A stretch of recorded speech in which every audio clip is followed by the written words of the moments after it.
Hello students, it's me, Mr. Weaver. Today I'm going to go over the words for lesson 1 for the sophomore vocabulary book. It looks like this.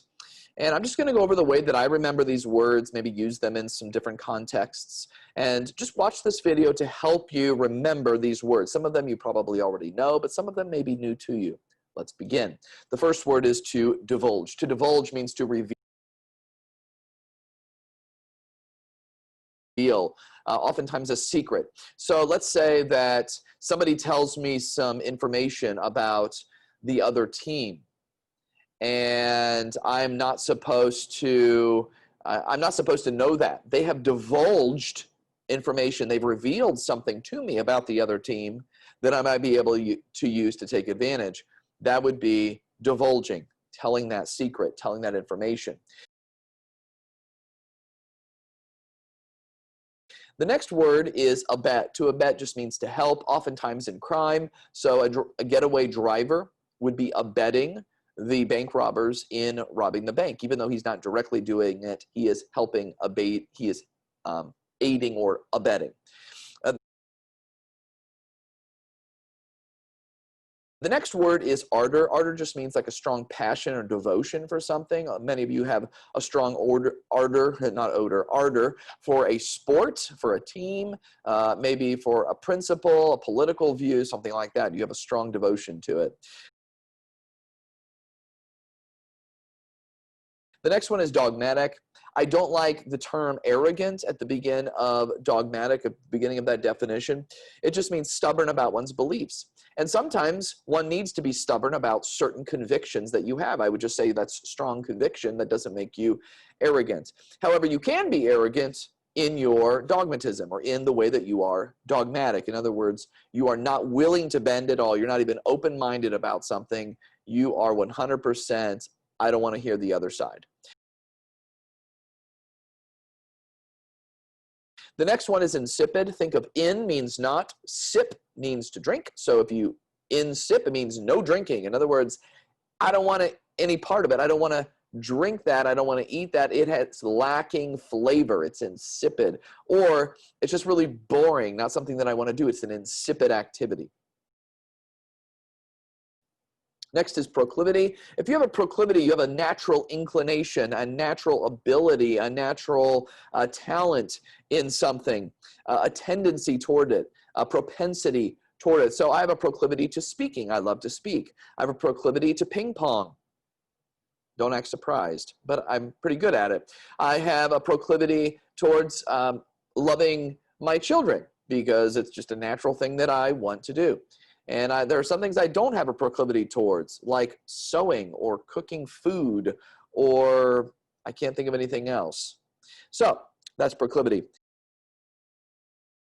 Extraneous. Look at the word extraneous. It has extra at the beginning. That means it's a very easy word to remember. It just means something going beyond or extra that you don't really need or didn't need to be there. It's not part of the essential.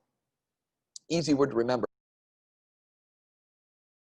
To coerce means to try to force someone into doing something, sometimes in not good ways. Let's see here, using intimidation, threats. So someone might coerce someone to do a crime. Someone might coerce someone to do a favor for them that they shouldn't be doing. There's the different types of coercion, sometimes using money to do that.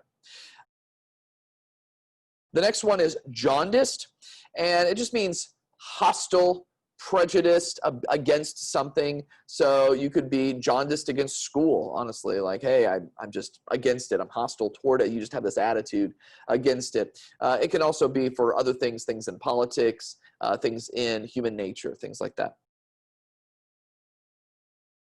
To occlude just means to block. If you block an artery, it's an occlusion. The artery is occluded.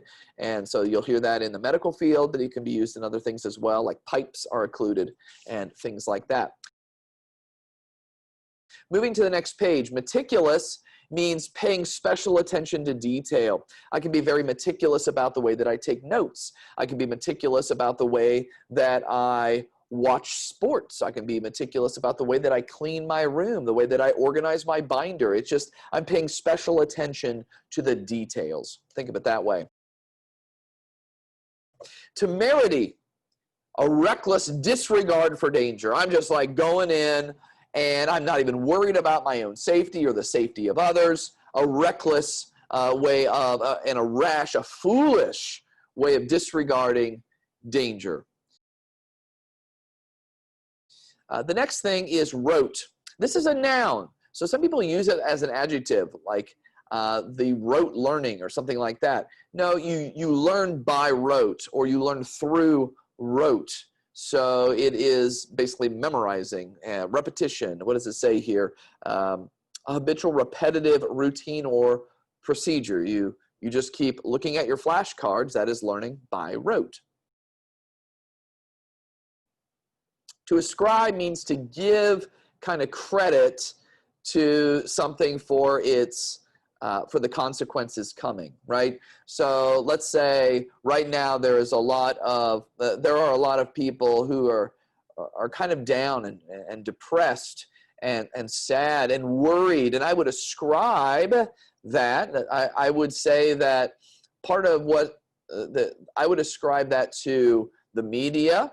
I would ascribe that to the election coming up. In other words, those are the things that are bringing about that fear. And so I would ascribe it to those things. And then finally, gregarious just means full of life, friendly, outgoing. I think of my mom, Sicilian mom, who just loves to talk, loves to help, and loves to be friendly with others. And she's never met a stranger. So that would be my mom. Love you, Mom. So that is the words for the week, and those are ways that you can remember them. I hope that this helps you as you start to memorize these words for the quiz.